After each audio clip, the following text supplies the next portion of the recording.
సోదరి సోదరులారా, యేసుక్రీస్తు నామమున మీకు శుభవందనాలు తెలియజేస్తున్నాం. ఎక్కడెక్కడైతే మరి దేవుని మాటలు ప్రజల్లో వినబడుతుందో అక్కడంతా ఉన్న ప్రజలందరికీ గాలిలో శబ్దం తరంగం ద్వారా వినబడుతున్న మాటల ద్వారా ప్రజల జీవితాలు వెలిగించబడాలని, ఈ సూర్య కిరణాలు వారి మీద ప్రవశించినట్టు వాక్యము వారి జీవితాల్లో మంచి ఫలితాలు తేవాలని, ఆత్మీయ జీవితంలో మనం ముందంజలో ఉండాలని దేవుడు కోరుకుంటున్నాడు. ప్రార్థన చేసుకొని ఇవాళ మాటలు దేవుని వాక్యం విందాం. ప్రేమ గల జీవం గల మా పరలోక తండ్రి, నీ పరిశుద్ధ పాదములకు స్తోత్రం చెల్లిస్తున్నా. మమ్మల్ని పరిశోధించండి, పరీక్షించండి. నీ కాయసమైన మార్గమైనదేమో చూడండి. నిత్య మార్గమును మమ్మల్ని నడిపించమని ప్రార్థిస్తున్నాం. దౌర్జన్యాలు నేరాలను అరికట్టండి. ఉగ్రవాదాన్ని రక్షణ అణచివేయండి. बचाले तेरे लोगों को, बचाले तेरे शहर को बुरी आदत से, बुरे विचार से प्रभु हमारे तरफ से, पूरी लेजेंड टीम तरफ से ప్రభా తండ్రి, నీ సేవకుల తరపు నుంచి, స్వార్థికుల తరపు నుంచి, సంఘం తరపు నుంచి నీకు వందనాలు స్తుతులు స్తోత్రం చెల్లిస్తూ యుద్ధాలను శాంతిపరచాలని ప్రార్థిస్తూ ఈ పిల్లలను కాచి కాపాడమని ప్రార్థిస్తూ క్రైమ్ నెవర్ ప్రభు జో మక్సద్ బతానే ఖుదా మక్సద్ బచానే హై సహాయం చేయమని యేసునామమున ప్రార్థిస్తున్నాం తండ్రి, ఆమేన్. మరి సోదరి సోదరులారా, మరి మనము ఒక పూలు మనం ఇతరులకు పూలు మనం చూసి ఎన్నో మాటలు చెప్పుకుంటాయి. ఆ పూలు మనం ఇతరులకు ఇస్తాం. ఆ పూలు మనం ఇతరులకు ఇస్తుంటే ఆ పూలను చూసే వారు అవతలలో అర్థం చేసుకుంటారు. ఈ ప్రేమ సందేశాన్ని వాళ్ళు ఆ పూల ద్వారా అర్థం చేసుకుంటారు. వారి హృదయాల్లో ఆ పూలలో ఉన్న మనసును గ్రహిస్తారు. మరి ఇచ్చేవారు, తీసుకునేవారు దాన్ని తెలియపరిచే మాటల ద్వారా, పూల ద్వారా మనసులకు, హృదయానికి తేటగా దాన్ని వివరణ జరుగుతుంది. కాబట్టి ఈరోజు కూడా వాక్యం అనేది మనం చెప్తూ ఉంటే వారి జీవితాల్లో ఎన్నో మార్పులు వస్తుంటాయి. మరి దేవుని యొక్క పరిశుద్ధ లేఖనంలో నుంచి ఆదికాండం 24వ అధ్యాయము మనం 21వ వచనం చదువుకోబోతున్నాం. మరి ఈ సందేశము మరి నాహోరు మిల్కా కుమారుడగు బెతీయేలు కుమార్తె రెబ్కాకు సంబంధించిన మాటలుగా మనం చూస్తుంటున్నాం. మరి రెబ్కా మరి ఈ విధంగా వారి వంశావళి జరిగిందో మరి ఇక్కడ నుంచి మనం చదువుదాం. ఆ మనుషుడు ఆమెను తేరి చూచి తెలుసుకునవలని ఊరకుండెను. ఒంటెలను త్రాగుటకు తర్వాత ఆ మనుషుడు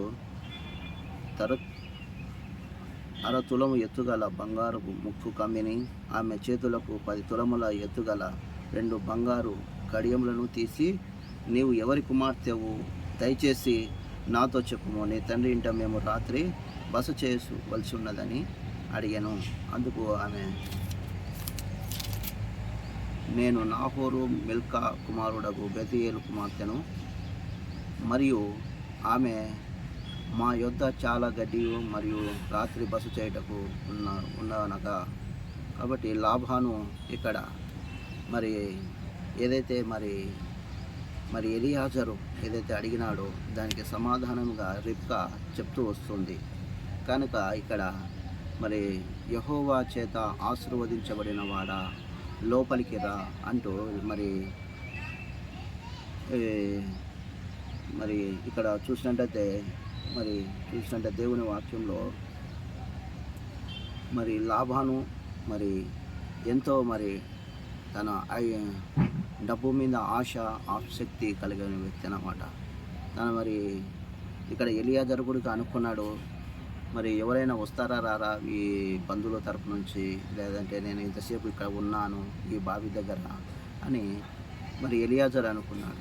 అప్పుడే లాభాను వచ్చి, యెహోవా చేత ఆశీర్వదించబడిన వాడు లోపలికి రాని తనను బావి దగ్గరికి వచ్చి తోలుకొని పోయినా. ఒంటెలకు ఆమె ఎన్నో నీళ్లు పోసింది, తెచ్చి తనకు నీళ్ళు ఇచ్చింది. ఇంతకీ ఆమె ఓపిక చాలా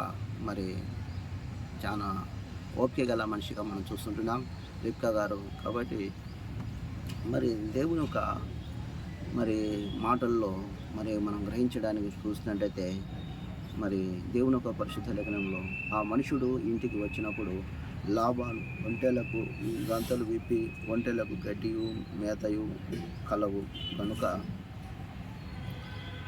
కాలు కడుక్కొనమని అతనితో చెప్పిన. అతనితో కూడా ఉన్న వారందరికీ నీళ్ళు ఇచ్చిరి. కాబట్టి నీళ్ళు ఇవ్వడం జరిగింది, వారు కాళ్ళు కడుక్కోవడం జరిగింది. అలాగే సంఘం కూడా ఒకరోజు మరి దేవుని యొక్క చిత్తాన్ని మరి నెరవేర్చినప్పుడు మరి ప్రజలందరూ కూడా మారు మనసు రక్షణ పొందడము అవసరమై ఉంటుంది. ప్రజలలో చైతన్యం అవసరమై ఉంటుంది. కాబట్టి ఇక్కడ అతిథి మర్యాద మరి లాభాన్ని చేస్తున్నట్టు మనం చూస్తుంటున్నాం. అయితే తాను ఏదో తన దగ్గర ఉన్నది డబ్బును ఆశించి చేస్తున్నట్టు మనం చూస్తున్నాం. కానీ ఇక్కడ అబ్రహాము సేవకుడు ఏదైతే అబ్రహాము చెప్పినాడో దాన్ని మాత్రమే చేస్తూ వచ్చాడు. కాబట్టి రెబెకా కూడా సరైన విధంగా లోబడుతూ తాను నడుచుకున్నట్టు మనం చూస్తుంటున్నాం.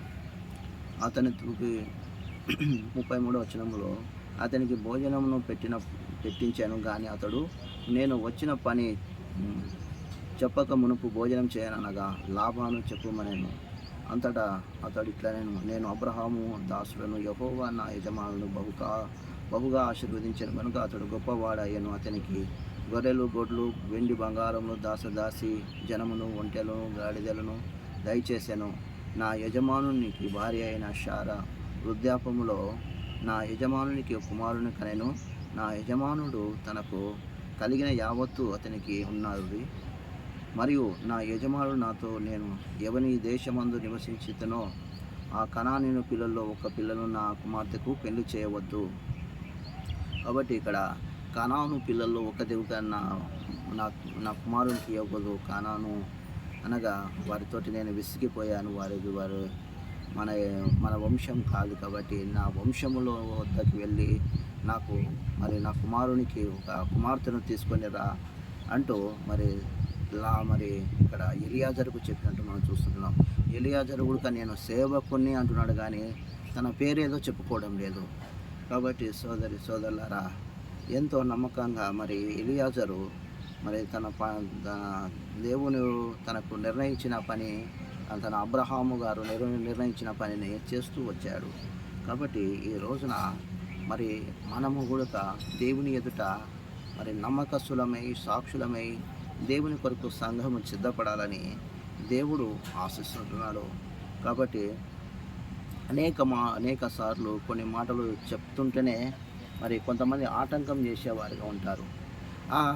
చెప్పదు తెలుసులే అంటారు. అంటే నువ్వు పూర్తిగా వినకుండానే నీకు ఎట్లా తెలుస్తుంది? పూర్తిగా నువ్వు దాన్ని గ్రహించకుండానే ఎలా నీకు దాని గురించిన భావాన్ని నువ్వు వద్దు అని చెప్పగలవు? కాబట్టి ఇప్పుడు నేటి సంఘాల్లో కానీ ప్రజల్లో కానీ ఆయా పార్లమెంట్లో కానీ మనం చూస్తుంటాం. ఏదైనా ఒక మాట చెప్తుంటే దాన్ని మరి చాలు 2 నిమిషాలు చాలు 1 నిమిషం చాలు అని బయట చెప్తూ ఉంటారు. కానీ ఆ భావం ఏం చెప్తున్నాడు, ఆ విషయాలు ఏం చెప్తున్నాడు, దాన్ని మనం ఎలా గ్రహించాలా అనేది నువ్వు నోరు నొక్కేస్తే నువ్వేమి నేర్చుకోలేవు. సోదరులారా దేవుని వాక్యము ఎవరు బంధించలేరు. దాన్ని ఊదిగంతాల వరకు వెళ్ళిపోతుంది. నువ్వు ఈరోజు ఇలా బంధిస్తే రేపు ఇంకో తానపోతుంది. అపోస్తులైన పౌలును బంధించినారు వాక్యం చెప్పినందుకోసం. కానీ అది ఎప్పటికీ కార్ల్ మార్క్స్, హిట్లర్, మరి జోసెఫ్ అనే వ్యక్తి మరి కొంతమంది యేసు ప్రభు కన్నా మిఠా దేంగే అన్నారు. కానీ వాళ్ళే తుడిచిపెట్టుకొని పోయినారు. కాబట్టి చాలామంది ప్రయత్నిస్తున్నారు మరి అనేక మంది సత్యాన్ని నొక్కి వేయడానికి, సత్యాన్ని ఆఫ్ చేయడానికి. కానీ వారి వల్ల కాకుంది. ఇక్కడ దేవుని వాక్యముడుక మనము నేర్చుకుంటేనే ఇతరులకు నేర్పించగలం. మనం మాట్లాడేది వింటేనే ప్రజలు నేర్చుకోగలరు, సంఘము నేర్చుకోగలరు, దేశ ప్రజలు బాగుపడగలరు. కాబట్టి మనము సత్యం వైపు నిలవాలి కానీ అబద్ధం వైపు నిలబడకూడదు. కాబట్టి ఇక్కడ దేవుని యొక్క పరిశుద్ధ లేఖనంలో మరియు నా యజమానుడు నాతో నేను ఎవరి దేశమందు నివసించి ఉన్నానో ఆ కానాని పిల్లలో ఒక పిల్లను నా కుమారునికి పెళ్లి చేయవద్దు. అయితే నా తండ్రి ఇంటికి నా వంశస్థుల యొద్దకు వెళ్ళి నా కుమారునికి పెళ్లి చేయుటకు ఒక పిల్లను తీసుకొని రావాలని నా చేత ప్రమాణం చేయించాను. అప్పుడు నేను నా యజమానునితో ఆ స్త్రీ నా వెంట రాదేమో అని నేను చెప్పినందుకు అతడు ఎవని సన్నిధిలో నేను జీవించుచున్నానో ఆ యెహోవా జీవంతో నీతో కూడా తన దూతను పంపి నీ ప్రమాణమును సఫలం చేయునుగాక.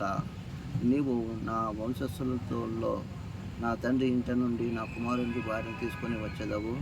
నీవు నా వంశస్థుల యొద్దకు వెళ్ళేదవా? ఈ ప్రమాణము విషయంలో ఇంకా నీకు బాధ్యత ఉండదు. వారు ఆమెను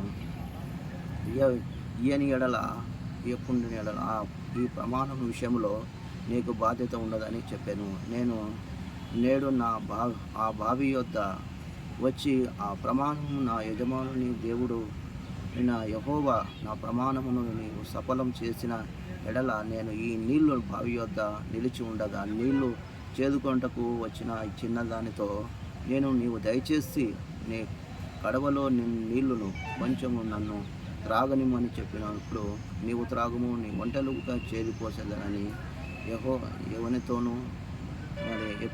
ఎవరితో చెప్పుదనో ఆమె నా యజమానుని కుమారునికి యెహోవా నియమించిన పిల్ల అయి ఉండునని గాక అని మనవి చేసి కొంటిని.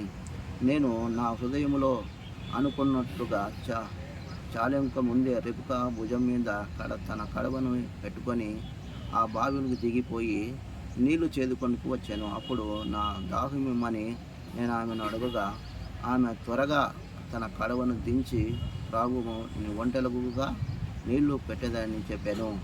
కనుక నేను త్రాగి తిని ఆమె ఒంటెలకు నీళ్లు పెట్టాను. కాబట్టి ఇక్కడ మరి రెబ్కా, అయ్యా నువ్వు తాగు, నీ ఒంటెలకు నీళ్లు పెడతా. ఈ రోజుల్లో మరి అటువంటి వాళ్ళు ఇప్పుడు మోటార్లు వచ్చినవి, ఇంజన్లు వచ్చినవి, చాలా రకరకాలుగా వాటర్ను చేదిపోసేది మనం చూస్తుంటున్నాం. ఆ కాలంలో అటువంటివి ఏమీ లేవు. ఒక బావి ఉండేది, బావిలో నీళ్లు దిగి మరి తాడుగుగా లేనట్టు ఉన్నాడు. కిందికి దిగి మరి ఎక్కాల. అటువంటి బావిలో ఆ నీళ్లు చేదుకొనడం, మళ్ళీ పైకి వచ్చి ఆ ఒంటెలకు నీళ్లు పెట్టడం, ఇవన్నీ తన ఓపికతోటి రెబ్కా చేస్తూ వచ్చింది. కాబట్టి ఇదంతా మరి ఎలియాజరు గమనిస్తున్నాడు. ఇంతకీ నా అబ్రహాము మరి దైవజనునికి తన కుమారునికి దయచేయ బిడ్డ ఇదేనా కాదా అని, భార్య ఏమైనా కాదా అని టెస్ట్ చేస్తున్నాడు. కాబట్టి చాలా వరకు మరి ఆ విషయాల్లో మరి ఎంతగానో మరి తను మరి త్రాగుము అని ఆమె నీళ్లు పోయడం జరిగింది. కాబట్టి దేవుని యొక్క జీవజలాన్ని మనము తీసుకునే వారు ఉండాలి. దేవుని యొక్క పవిత్రతను మనము కాపాడుకొని ఆయన మార్గంలో నడిచినప్పుడు దేవుడు మన సందేహాలకు, సంశయాలకు సమాధానము ఖచ్చితంగా దేవుడు అనుగ్రహించేవాడిగా ఉంటాడు.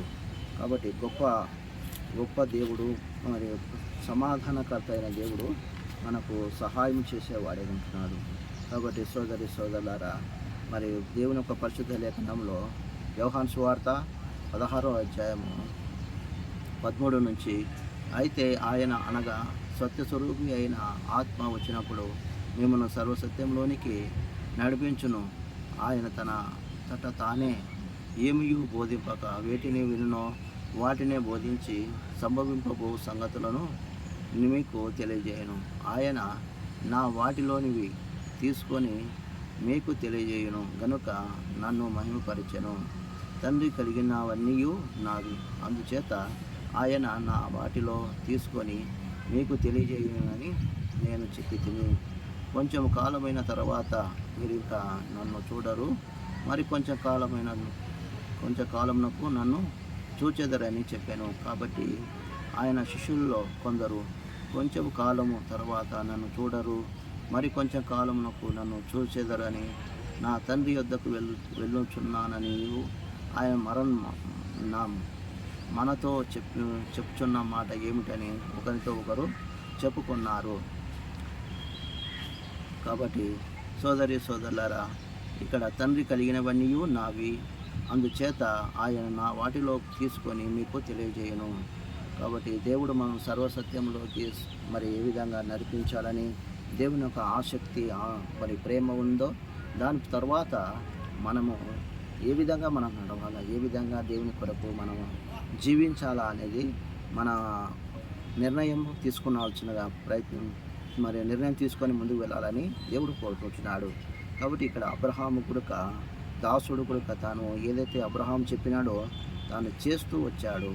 అదేవిధంగా తాను నడుస్తూ వచ్చాడు. 46వ వచనంలో ఆమె త్వరగా తన కడవను దింపి మరి అదేవిధంగా చూసినట్లయితే, నా తల వంచి యెహోవాకు మొక్కి అబ్రహాము నా యజమానుని దేవుడైన యెహోవా స్తోత్రము చేసి తిని, ఎలయనగా ఆయన నా యజమానుని యొక్క సహోదరి కుమార్తె అతని కుమారునికి తీసుకొని వచ్చినట్లు సరి అయిన మార్గములను నన్ను నడిపించాను. కాబట్టి నా యజమానుని ఎడల మీరు దయను నమ్మకము కనుపరిచితి ఎడల అదైనను నాకు తెలియజేయుడి, లేని ఎడల అదైనను నాకు తెలియజేయుడి, అప్పుడు నేను ఎట్లు పోవలను అట్లు పోయేదని అనగా, లాబాను బెతుయేలు ఇది యెహోవా వలన కలిగిన కార్యమే, మేమైతే అవునను కానీ కాదని కానీ చెప్పజాలము. ఇదిగో రిబ్కా నీ ఎదుట ఉన్నది, ఆమెను తీసుకొని పో, యెహోవా సెలవిచ్చిన ప్రకారము ఆమెకు నీ యజమానుని కుమార్తెకు భార్య అగునని ఉత్తరమిచ్చరి.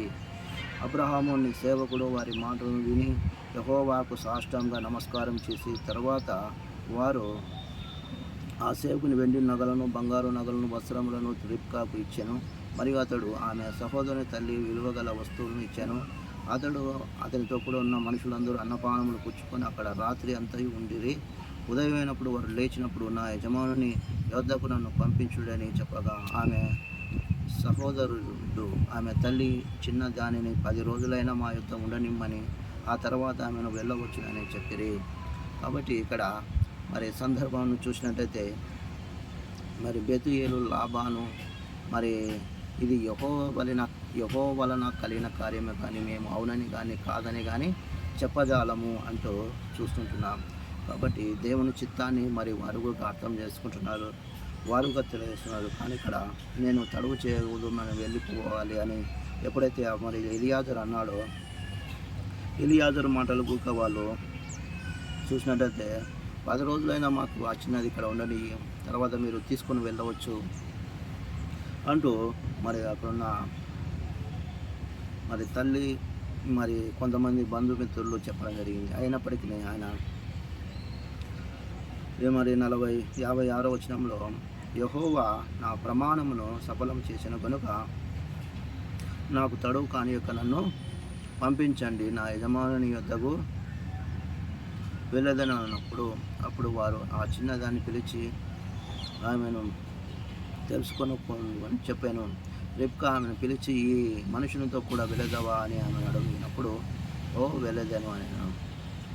కాబట్టి మరి ఎప్పుడైతే రిబ్కాకు చెప్పినాడో వారు సరే అని చెప్పింది. కాబట్టి ఈరోజున దేవుని కొరకు తీర్మానం చేసుకోండి, దేవుని కొరకు బ్రతకండి, పాపాలు వదులుకోండి, ప్రాయశ్చిత్తం పొందండి, యేసు రక్తంలో, యేసు నదిలో అని చెప్తే ఆలస్యం చేస్తారు. కానీ ఆలస్యం చేస్తే మనమే నష్టపోతాం. కాబట్టి ఇదే మిక్కిలాంటి సమయం, ఇదే రక్షణ దినం. కాబట్టి రక్షణ దినాన్ని మనము నిర్లక్ష్యం చేయకూడదు. కాబట్టి దేవుడు మనను ఒక ఉన్నత స్థాయిలో మనల్ని పెట్టాలనుకుంటున్నాడు. తను ఉన్న స్థాయిలోకి మనం తీసుకొని రావాలని కోరుకుంటున్నాడు. నేనుండే స్థలంలో మీరును ఉండలాగున అని దేవుడు చెప్పినాడు. కానీ మనము పాపము చేత, అపరాధం చేత ఎప్పుడైతే మనం దేవుని దూరం అయిపోతామో మనమే నష్టపోయేవారు ఉంటాం, మనమే దానికి బాధ్యులమయ్యేవారే ఉంటున్నాం. కాబట్టి సోదరులారా, ఇక్కడ రిబ్కా ఏమాత్రము వెళ్తావా అంటే వెళ్తాను అని చెప్పింది. అటువంటి తీర్మానం, అటువంటి మరి నిరీక్షణ మరి మనకు ఈ రోజున అవసరమే ఉంటుంది. సోదరులారా, దేవుని మరి వాక్యంలో చూసినట్లయితే మొదటి పేతురు పత్రిక 1వ అధ్యాయం 23వ వచనంలో, కాగా శాశ్వతమగు జీవం గల దేవుని వాక్యము మూలముగా అక్షయ బీజం నుండి పుట్టింపబడిన వారు గనుక మేము నిష్కాపట్యమైన సహోదర ప్రేమ కలుగునట్లు మీరు సత్యమునకు విధేయులగుట చేత మీ మనసును పవిత్రపరచుకొని వారై ఉండి ఒకరినొకడు హృదయపూర్వకముగా మిక్కుటముగా ప్రేమించండి. ఎలైనగా ఒకరినొకడు మరి మిక్కుటంగా ప్రేమించండి, దయ కలిగి ఉండండి, సాత్వికం కలిగి ఉండండి, సత్యం కొరకు నిలబడండి.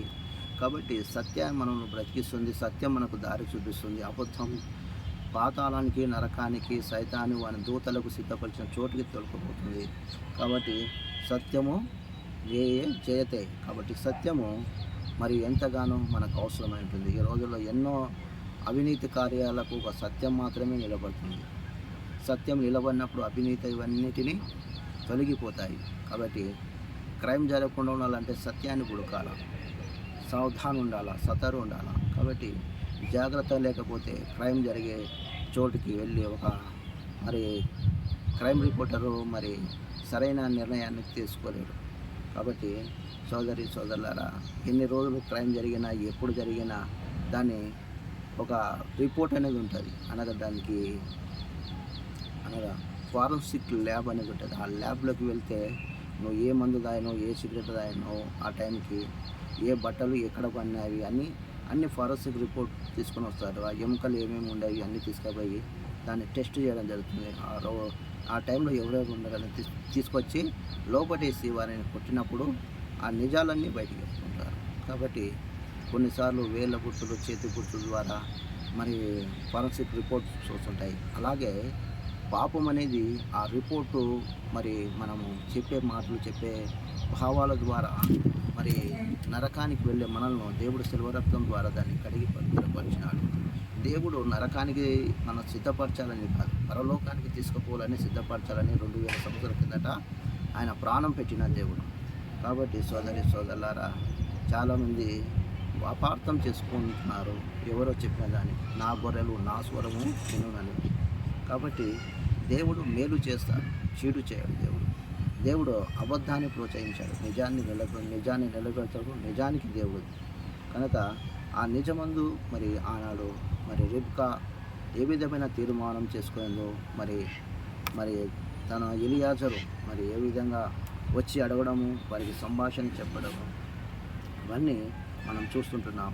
కాబట్టి దేవుడు కార్యములో ఎంతో గొప్పవిగా ఉన్నట్టు మనము చూస్తుంటున్నాం. సోదరి సోదరులారా, దేవుని యొక్క పరిశుద్ధ లేఖనంలో రోమపత్రిక 1వ అధ్యాయం 5వ వచనం వరకు, 5వ అధ్యాయం నుంచి 5 నుంచి 1వ వచనం వరకు, కాబట్టి విశ్వాసము వలన మనం నీతిమంతులుగా తీర్చబడి మన ప్రభు అయిన యేసుక్రీస్తు ద్వారా దేవునితో సమాధానం కలిగి ఉంటాము. మరియు ఆయన ద్వారా మనము విశ్వాసమునకు కృపణమైందు ప్రవేశం గల వారమై ఉండి అందులో నిలిచి ఉండి దేవుని మహిమను గూర్చి నిరీక్షణను బట్టి అతిశయపడుచున్నాము. అయితే అంతేకాదు, శ్రమ ఓర్పు పరీక్ష నిరీక్షణను కలిగి చేయును ఎరిగి శ్రమ యందు అతిశయపడుచుందుము. ఎలయనగా ఈ నిరీక్షణ సిగ్గుపరచదు, మనకు అనుగ్రహింపబడిన పరిశుద్ధాత్మ ద్వారా దేవుని ప్రేమ మన హృదయంలో కుమ్మరించబడెను. కాబట్టి దేవుని ఆత్మ మన హృదయాల్లో కుమ్మరించబడింది.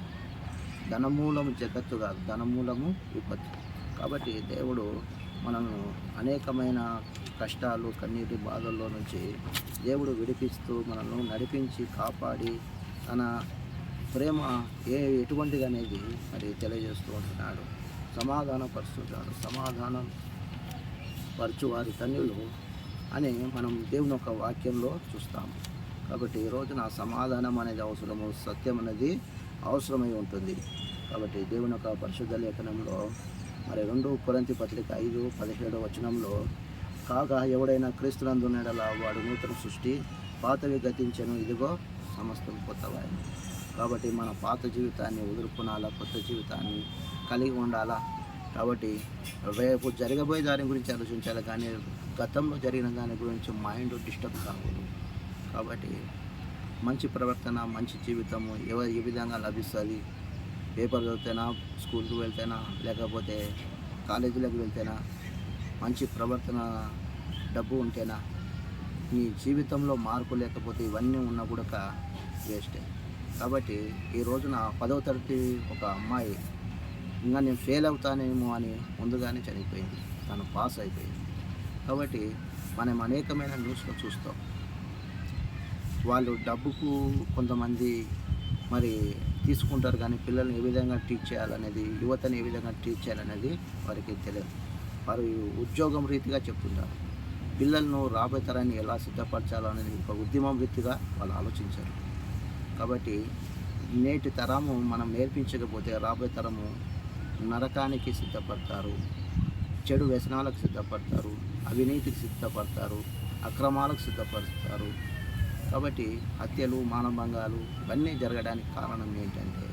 చనిపోవడానికి పిరికితనానికి కారణం ఏంటంటే సత్యాన్ని మనం తెలియచేయడం వల్లనే అన్నీ జరుగుతాయి. సత్యం అంటే నేనే మార్గము, నేనే సత్యము, నేనే జీవము. మనము ఎన్ని కష్టాలు వచ్చినా దాన్ని ఎదుర్కొనే ఉండాలి. కాబట్టి మరి ఒక వ్యక్తిని గురించి మనం చూసినట్టయితే మరి తాను ఒక లైట్ను కనుక్కున్నప్పుడు 99 సార్లు ఫెయిల్ అయినాడు. 100వసారి పాస్ అయినట్టు చూస్తుంటున్నాం. కాబట్టి మరి తానే 99 సార్లు ఫెయిల్ అయిన వ్యక్తి 100వసారి పాస్ అయినాడు. అలాగే మన జీవితంలో అనేక ఫెయిల్యూర్స్ వస్తాయి. దాని గురించి మనం వేరే నిర్ణయాలు, తప్పు నిర్ణయాలు, తప్పుడు భావాలు కలిగి ఉండకూడదు. ఆ ఫెయిల్ను ఎలా సక్సెస్ఫుల్ చేయాలి, ఎలా ఏ విధంగా చేస్తే మనం సక్సెస్ఫుల్ అవుతాము అనేది ఆలోచించాలి. ఎవరో మనం చూసి పేపర్ వేస్తే మనం భయపడేది కాదు. మనం దేవుని పక్షాన ఉండాలి. దేవుడు మన పక్షాన ఉండగా మనకు వేరే దేవుడు సావధాన్ సతర్. మనం ఆ విధంగా నడుచుకున్నట్టు దేవుడు మనకు సహాయం చేయడం కనుక ప్రార్థన చేసుకుందాం. ప్రేమగల జీవంగల తండ్రి, నీ మాటలు, నీ సత్యాన్ని నీ ప్రజలకు వినిపించినాం తండ్రి. సహాయం చేయండి. శత్రు కార్యంలో అయిపోవచ్చు పిల్లలను దీపించి ప్రజలను, దేశాన్ని, మరి పట్టణాలను, గ్రామాలను కాపాడమని ప్రార్థిస్తున్నాం. నీ కృపాస్థలకు అప్పచెప్పుకుంటూ యేసునామమున ప్రార్థిస్తున్నాం తండ్రి. ఆమేన్. పరమ తండ్రి యొక్క ప్రేమ, పరిశుద్ధాత్మ నిన్న నేడు నిరంతరం ఏకరీతిగా కాపాడి నడిపించును గాక. ఆమేన్. అందరికీ ప్రైజ్ లార్డ్.